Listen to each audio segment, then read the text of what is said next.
Oromo share, like, subscribe goda nu gammachiisa maali wal nu guddisaa wal guddiinaati maali eegaan bana deemata ga'uutiin jira maali namni subscribe na godhu dhabeetiin jira wala meettillee laaltan kaa nama sadi biraa hin illee geessa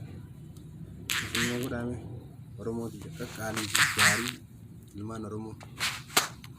akkanaatiin isin share, like, subscribe godhuudhaan waan manu gallaqu mararrattu haa maaliif waan babbareedu kan hojjechuu teenya inshallah taala warra arginee subscribe share nu godhaa nu gammachiisaan isiniin jaa yaa Oromooti jammaa isiniin jaalladha takkanaatiin isiniin jaa Oromooti waan babbareedaa diraamaa ajaa'ibaa kana qopheeffannee jira isin biraan godhaaf qophii waa xiqqoo subscribe share godhuudhaan yaa Oromoo